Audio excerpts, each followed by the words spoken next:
네, 벌써 2017년의 마지막 날이 되었습니다.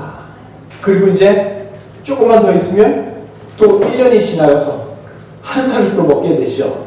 나이가 이렇게 들어가면서 점점 약해지는 듯한 그런 느낌이 들어요. 게다가 나이가 들어가면서 더 필요한 것들이 생기죠. 이 시간 나이가 들면서 꼭 필요한 게 여자와 남자에게 따로 있다고 하는데, 나이가 들어갈수록 여자에게 꼭 필요한 5가지 제가 한번 조사해 봤습니다. 첫 번째, 딸. 요새 이게 꼭 딸이 있어야 된다고 해요. 나이가 들수록요. 그리고 돈이 있어야 되고요. 건강이 있어야 되고, 그리고 친구가 있어야 하고, 그리고 찜질방이 있어야, 요즘에 나이 드신 여자분들은 피로를 거기서 풀 수 있다고 그러죠. 자, 그러면 나이가 들면서 꼭 필요한 5가지가 남자한테는 어떻게 되느냐? 이렇게 된답니다. 첫 번째 마누라, 두 번째 아내, 세 번째 애들 엄마, 네 번째 집사람, 5번째 와이프. 한 해 갈수록 남편들이 아내에게 잘 해야죠. 안 그러면 나이 들어서 고생한다는 이야기입니다. 제가 이 말씀을 드리려고 했던 게 아니고요. 우리에게 꼭 필요한 한 가지가 있으니 그것이 무엇입니까? 바로 예수님인 줄 믿습니다. 예수님이 우리에게 계실 때 우리에게 더 이상 모자란 것도 없고, 우리에게 더 이상 필요한 것도 없고, 가장 필요한 그 예수님이 오늘도 우리에게 큰 은혜 부어주실 줄 믿습니다. 남자와 여자가요, 결혼 정년기에 들어서면 서로 짝을 찾고 그 짝과 함께 평생을 살기로 서약하며 결혼식을 올리게 되죠. 뜨겁게 연애하는 시절에는요, 자신들의 사랑을 방해하는 모든 자들을 원수나 적으로 여기는 경향이 있어요. 심지어 자기를 낳아준 부모도 자기 연애를 방해하고 자기 결혼을 방해한다, 그러면 적군으로 생각하게 돼요. 그렇게 모든 것을 쏟아붓고 결혼을 하는데, 시간이 지나면 그 사랑도 식어가고 그 사랑의 불꽃도 꺼지더라 하는 거죠. 뜨겁게 사랑할 때 흘리는 눈물, 애틋한 사랑의 눈물이요, 상대를 위한 눈물인데, 사랑이 식을 때 흘리는 눈물은 분노와 미움의 눈물로 변하고 자신만을 위한 눈물로 변하더라 하는 거예요. 모든 인간들이 흘리는 눈물은 시간과 세월에 따라서 그 의미가 달라지고 그 대상이 조금 전 말씀드린 것처럼 달라지게 되죠. 모든 인간들이 흘리는 눈물은 사랑과 거짓의 눈물도 있고, 성취와 포기의 눈물도 있고요, 감격과 아픔의 눈물, 배신과 미움의 눈물도 있습니다. 인간은 이렇게 매우 다양한 눈물을 상황에 따라서 흘릴 수가 있는 존재예요. 인간이 흘리는 눈물은 다시 말해서 겉과 속이 다를 수 있다는 거죠. 그래서 인생 살다 보면요, 눈물을 흘리는 자에게 무작정 믿어주고 무작정 진실이라고 생각하다 보면 인생에 큰 낭패를 보게 되는 경우가 많이 있습니다. 인생을 살 때 상대방이 흘리는 눈물의 그 의도와 목적을 정확하게 판단하지 못한다면 사기당하고 배신당하기 아주 쉽죠. 애절한 눈물 역시도 핵폭탄처럼 누군가를 쓰러뜨릴 수 있고 누군가의 가정을 파괴할 수 있는 매우 위험한 살상무기라는 것을 이상하게도 인생을 살아갈수록 후반부에 가서나 깊이 깨닫게 됩니다. 자, 오늘 삼수는요, 블레셋 청년 30명과 수수께끼 내기를 했어요. 그렇죠? 그리고 그 기한을 7일이라고 정했습니다. 수수께끼는 반드시 7일 안에 풀어야 된다는 얘기죠. 블레셋 30명은 아무리 애쓰고 이리저리 궁리를 해봐도 이 수수께끼가 풀리잖아요. 이거는 우리가 풀 수 있는 게 아니구나, 그렇게 깨닫게 됩니다. 그래서 삼손의 아내에게 찾아가서 협박을 하기로 합니다. 만약 수수께끼에서 블레셋 청년들이 지게 될 때, 너 감히 타민족하고 결혼을 해 너와 너희 집, 너희 아버지의 집 모두 다 불사르고 죽이겠다라는 엄청난 협박을 하게 됩니다. 삼손의 아내는 차라리 수수께끼에 져서 빚더미에 올라앉더라도 자신과 자기 아버지의 집이 불사르지 않고 죽임당하지 않는 그런 살 길을 선택을 하게 되겠죠. 그리고는 신혼의 달콤함에 빠진 삼손을 꼬드겨서 수수께끼의 답을 알려달라고 울면서 애원합니다. 사랑의 눈물을 흘리는 척 하면서 사랑하는 자신에게도 답을 안 알려주냐? 자기에게만이라도 답을 알려주라. 거짓의 눈물을 흘리게 되죠. 삼손은 갈등을 합니다. 자기의 친부모에게도 절대로 알려주지 않았던 수수께끼의 답, 처음에는 거절했어요. 하지만 그렇게 할수록 삼손의 아내는 거짓의 눈물을 흘리면서 알려달라고 간청을 넘어서 강요를 삼손에게 하게 되겠죠. 삼손은 말하면 안 되지만, 삼손은 말하면 위험하지만 그 수수께끼의 답을 그 아내에게 덜컥 말해주고 맙니다. 그 아내는 그 수수께끼의 답변을 아는 순간 아니나 다를까 자기 민족에게 가서 다 알려줘 버리게 되죠. 삼손은 수수께끼의 답변을 알려주는 게 위험할 수 있다는 것을 몰랐을까요? 만약 그랬다면, 알았다면 말이죠. 자기 아내에게 처음부터 말하지 않을 거라고 다짐을 했을 텐데 말이죠. 삼손은 자기 아내가 블레셋 여자니까 자기 민족의 편을 들 것이라는 것을 어렴풋이 짐작했을 텐데도 왜 알려주었겠느냐는 거예요. 머리가 나빠서? 입이 가벼워서? 성경은 왜 부부 사이에 벌어진 사소한 일들을 이렇게 상세하게 기록했으며 이 부분이 성경에 들어가 있는 이유, 과연 무엇이겠느냐 하는 겁니다. 하나님께서는 천지를 창조하시고 인간의 마음속에 사랑의 감정을 많이 부어주셨어요. 하나님은 사랑이 많으신 분이죠. 그렇게 인간에게 그 사랑의 감정을 엄청나게 부어주셨습니다. 그래서 인간은 사랑하기를 좋아하고 사랑받기도 좋아하는 존재로 창조받았습니다. 그래서 서로 사랑하는 존재가 바로 인간이에요. 첫 인간의 사랑에는요, 거짓 사랑의 눈물도 없고 서로를 배신하거나 아프게 하는, 슬퍼하는 눈물이 없었습니다.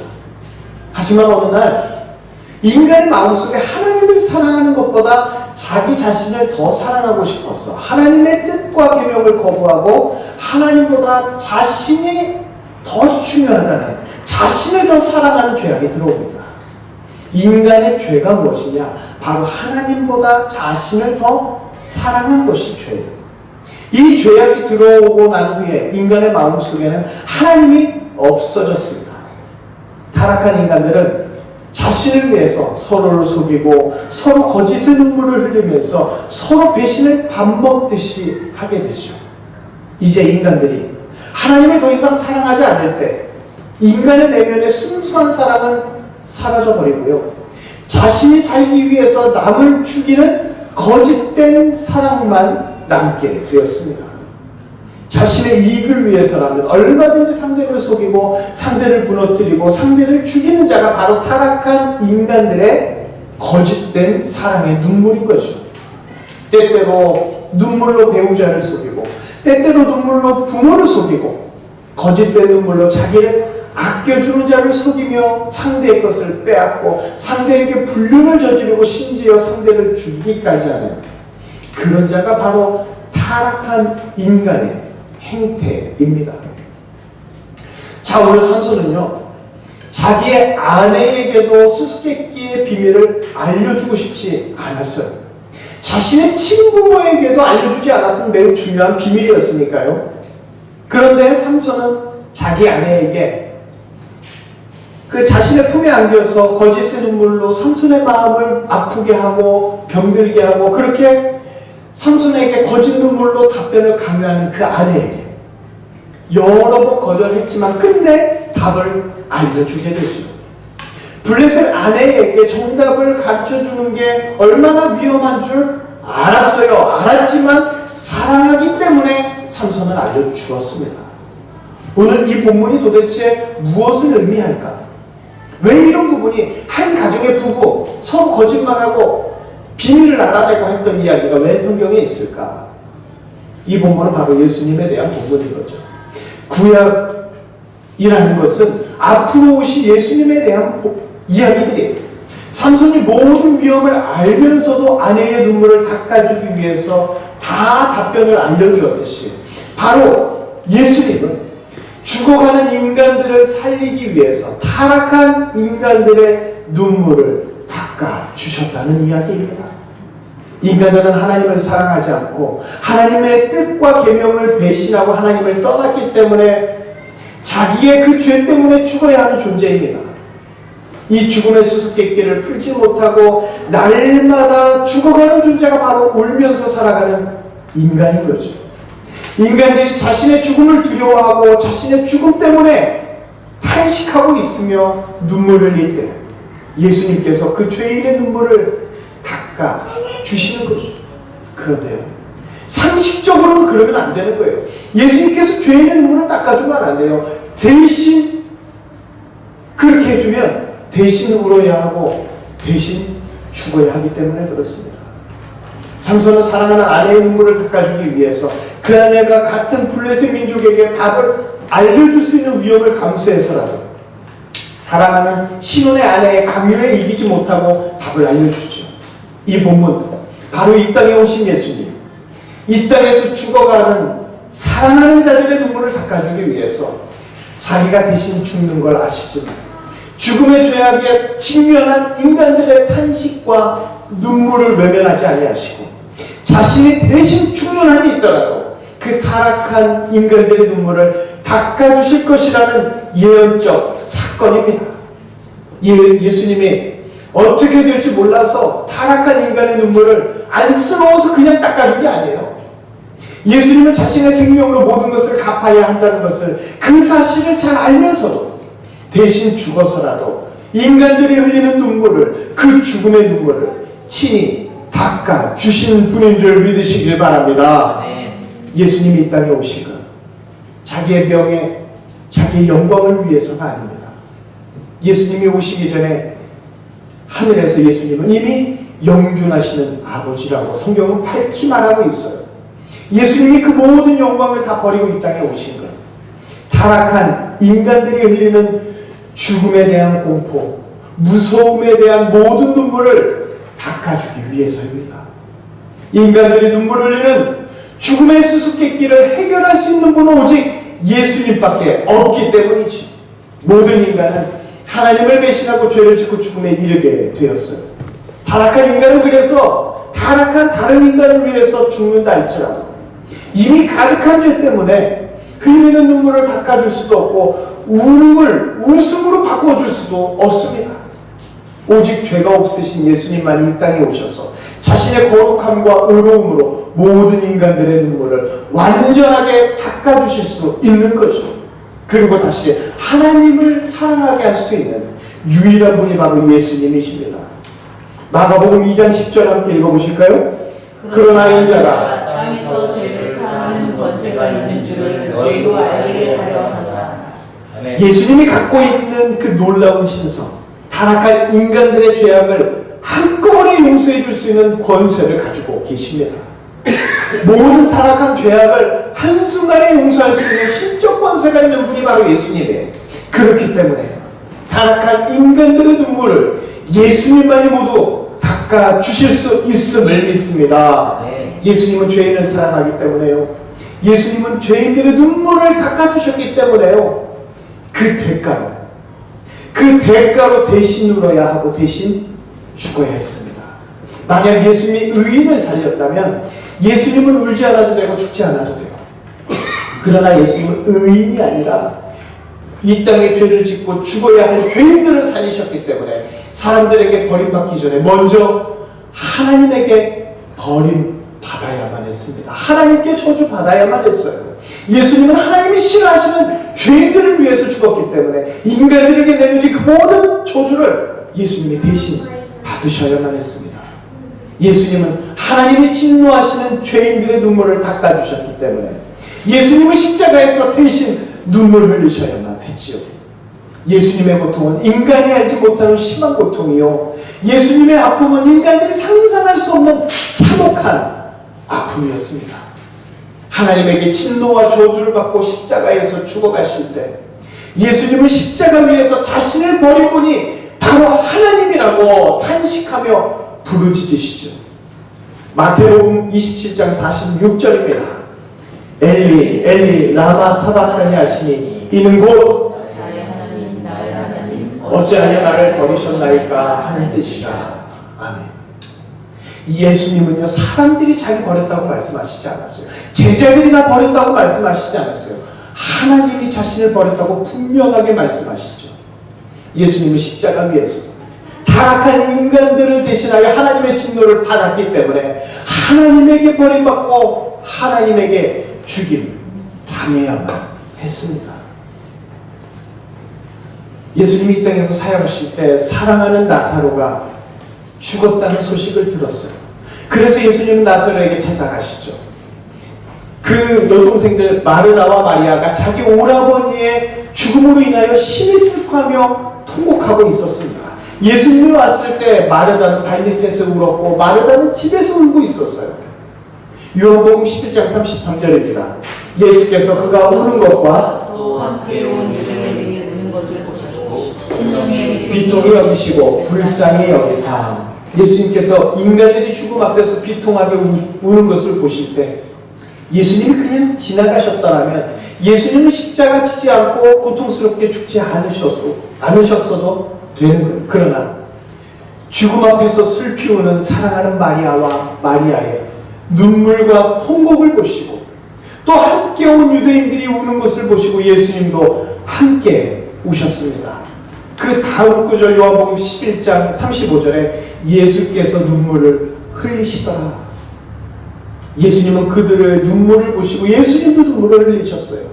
예수님은 나사로를 살리기 위해 눈물을 흘리시고 자신을 십자가에 못 박고 자신의 몸을 죽음에 던져야만 했습니다.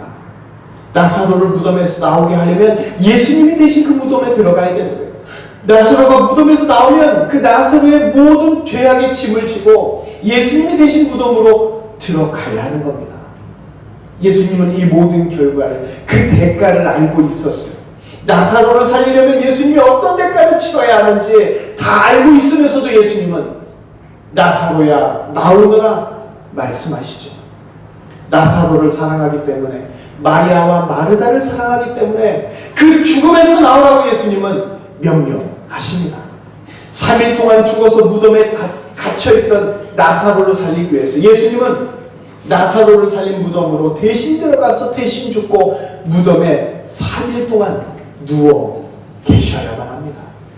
삼손이 몰라서 아내에게 수수께끼 답을 가르쳐준 바보가 아니에요.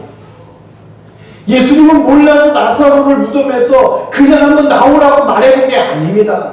예수님은 다 알고 계셨어요. 자신이 대신 죽어야 한다는 그것을 정확하게 알면서도 예수님은 마리아와 마르다의 눈물을 닦아주고 싶으셨습니다. 사랑이라는 것 무엇입니까? 사랑이란 누군가의 눈물을 사랑의 손으로 닦아주어야 합니다. 사랑이란 누군가를 위해서 눈물을 흘려야 돼요. 남을 속이기 위한 눈물은 지옥으로 들어가는 눈물이겠지만 진정한 사랑은 사랑하는 자의 눈물을 닦아주기 위해서 대신 눈물을 흘리고 대신 죽을 수 있는 그 사랑이 바로 진정한 사랑 아니겠습니까? 자신을 위해서 눈물을 흘리고 자신이 살기 위해서 남을 속이며 울 수 있는 사악한 존재는 인간밖에 없어요. 그러나 예수님의 사랑은 자신을 위해서 눈물을 흘리신 게 아니라 아무도 흘리지 않을 더럽고 추악한 죄인들을 위해서 흘리시는 눈물이요 사랑입니다. 큰 죄악을 저지르고 모두가 죽여야 한다고 소리치는 그런 사형수를 위해서 오직 예수님의 사랑만이 그 사형수를 위해서 눈물을 흘려줄 수 있습니다. 벌써 여러 해가 지났지만 세월호에 어린 자녀들이 죽었을 때 모든 국민이 울었어요. 그리고 예수님도 울었습니다. 그런데요, 세월호의 나쁜 선장을 비롯하여 그 선원들을 위해서 아무도 눈물을 흘리지 않아요. 그렇지만 가족도 아니고 친구도 아닌데 예수님은 그 추악한 죄인을 위해서도 그들을 위해서도 눈물을 흘리시고 십자가에서 죽으십니다. 저들의 죄를 용서해달라고 눈물을 흘린 그 큰 사랑, 바로 예수님의 사랑인 줄을 믿습니다. 하나님 아버지는 의로우시기 때문에 죄와 함께 공존할 수 없고 악과 함께 할 수가 없는 분이에요.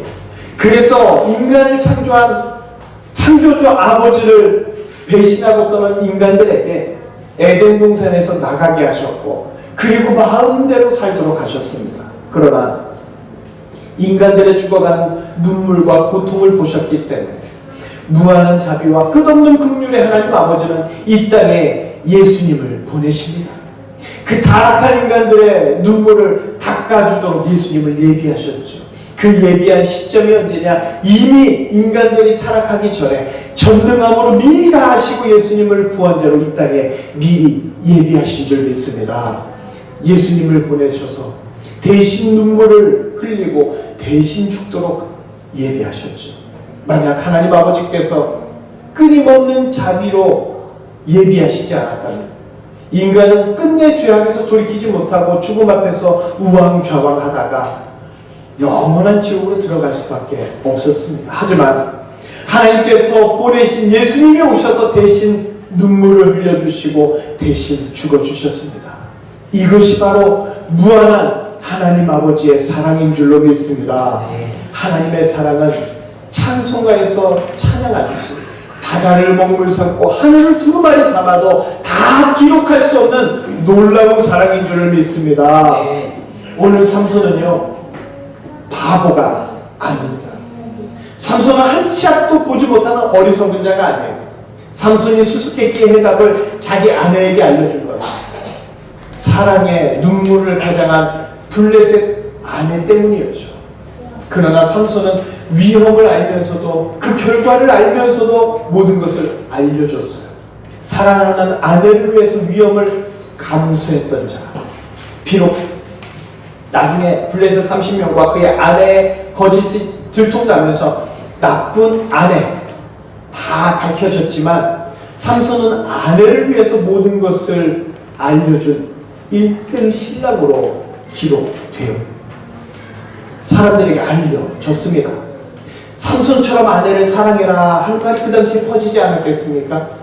결국 삼손은 악한 아내의 거짓된 눈물로 인하여 수수께끼에서 지고 모든 것을 잃지만 하나님이 주신 힘으로 모든 것을 보상받고 끝내 거짓된 아내와는 지혜롭게 결별할 수 있게 되었습니다.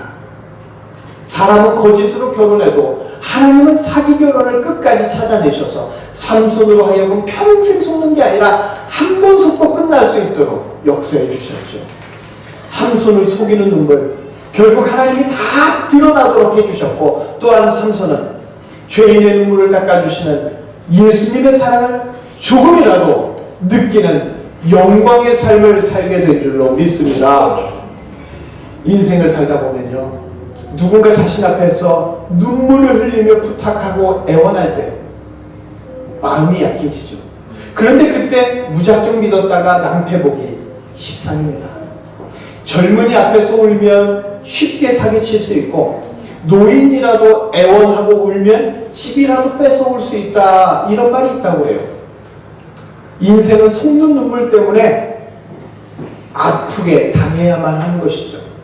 하지만 자신의 생명을 주신 예수님의 사랑으로 나가게 되면 그래서 예수님의 눈물을 알게 되면 그 사랑은요 속임 수 없는 진정한 사랑이요 끝이 없는 영원한 사랑이기 때문에 모든 인간들은 자신을 위해서 울고 힘이 없어서 울고 서러워서 울고 속이기 위해서 울지만 예수님의 눈물은 모든 인간들의 눈물을 다 닦아줄 수 있는 완벽한 사랑의 눈물인 줄 믿습니다.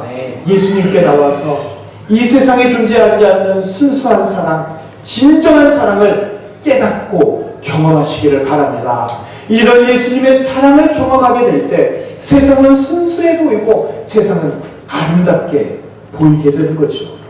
매일 속이는 사랑만 경험하면 세상을 모두 불태우고 싶은 마음밖에 들지 않는 거예요.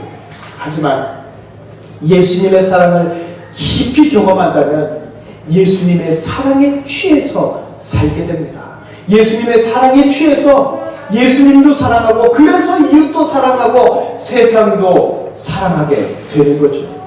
더 이상 술에 취하는 게 아니라 예수님의 사랑에 취하시기를 바랍니다. 만약 이 예수님의 사랑을 거부한다면 세상의 이기적이고 더러운 사랑에 취해서 세상을 욕하면서 살아가는 미련한 인생으로 남게 되는 겁니다. 성도라고 할지라도요, 교회에 아무리 오래 다녔다 할지라도요, 예수님의 사랑을 모르면 목사가 되었어도 남을 속이고 거짓의 눈물을 흘릴 수 있습니다. 예수님의 사랑을 모르면 장로건, 권사건, 집사건 남을 얼마든지 속이는 눈물을 흘릴 수 있어요.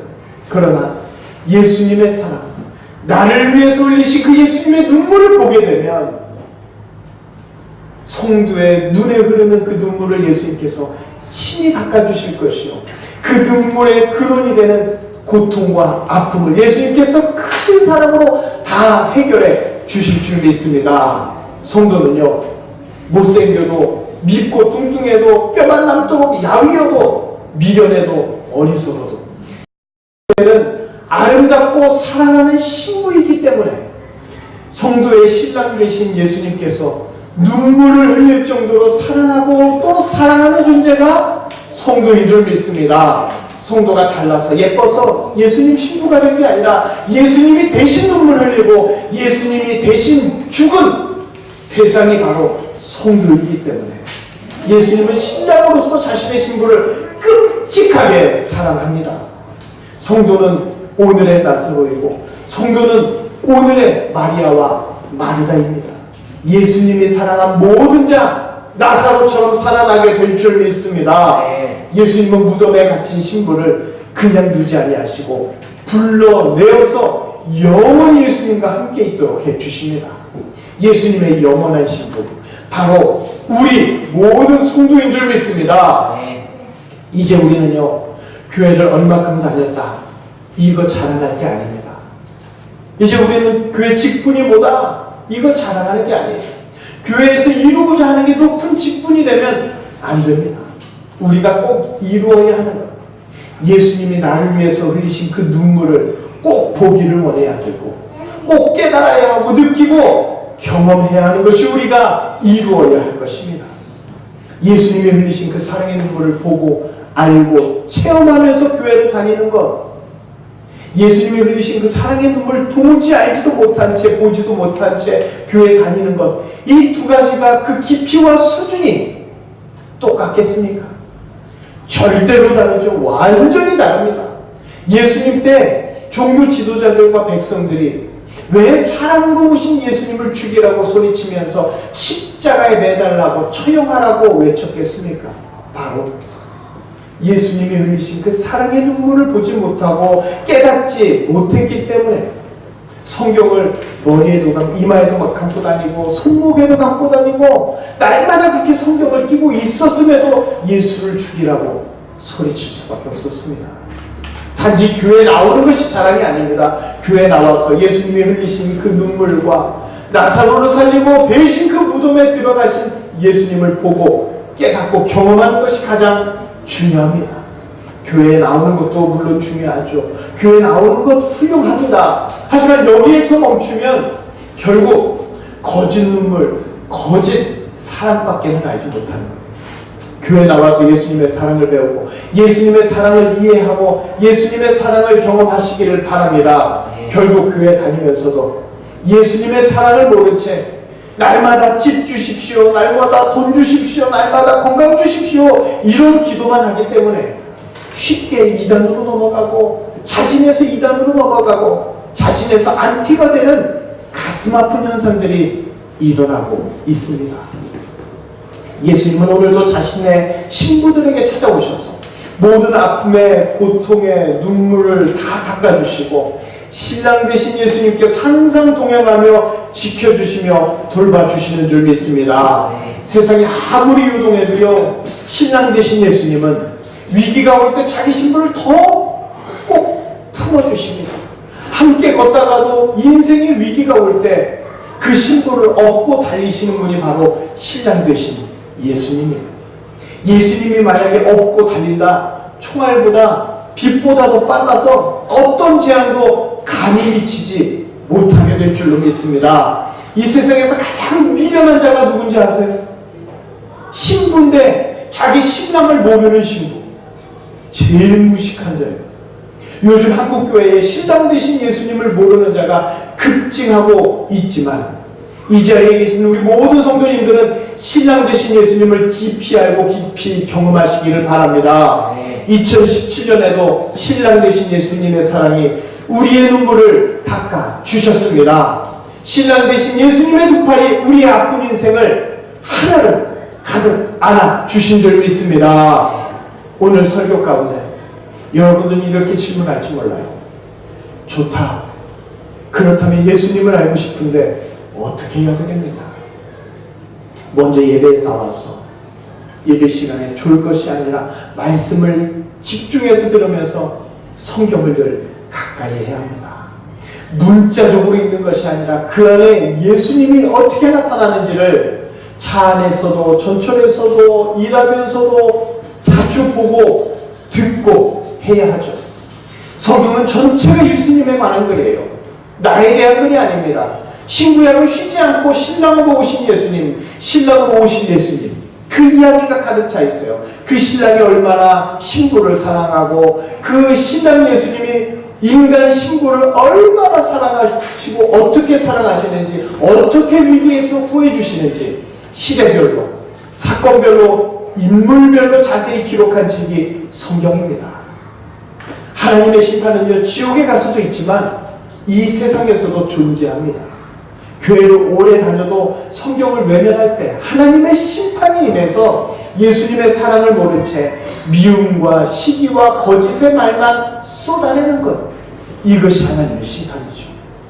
그러나 교회를 꾸준히 열심히 다니면서 성경도 깊이 묵상하면서 그 안에 나타나신 예수님의 사랑, 그것을 간절히 경험하며 보기를 원할 때 그 예수님의 사랑이 성도의 사랑과 합력해서 선을 이루어 그 말과 행동이 예수님의 사랑으로 바뀌게 되는 줄 믿습니다. 우리의 눈과 입과 귀 다 예수님의 사랑을 닮아야 합니다. 성경을 가까이 해서 성령님께 민감하고 예수님께 민감하고 하나님께 민감한 생활을 할 때 주님의 사랑에 매여서 자식도 사랑하고 남편도 사랑하고 주의 사랑에 매여서 부모도 사랑하고 이웃도 사랑하게 됩니다. 예수님이 사랑하는 신부가 된 자, 언제나 예수님께 사랑을 받기 때문에 세상의 모든 것을 사랑하며 살아갈 수 있게 됩니다. 이 세상에 왜 조폭이 있고 악인이 있느냐? 신부를 괴롭히는 자를 징벌하기 위한 하나님의 도구인 거예요. 만약에 그 조폭, 그 악인, 예를 들어 북한의 김정은 같은 자, 예수님의 신부를 괴롭혔다. 그러면 그날로 지옥에 가도록 예수님은 가만두지 않습니다. 예수님의 신부는요, 대통령하고는 비교가 되지 않을 정도로 삼엄한 천국의 경호를 받습니다. 예수님의 신부라는 단지 그 하나의 이유만으로 말이죠. 예수님의 신부이신 주담의 성도님들, 세상에서 담대하게 살아가시기를 바랍니다. 거친 세상 파도가 몰려올 때 여러분의 신랑이 누구이신지 정확하게 알고 잊지 마시기를 바랍니다. 여러분의 얼굴은 이미 예수님의 신부로 빛나고 있고 이 예배 중에 이미 복받고 있는 줄 믿습니다.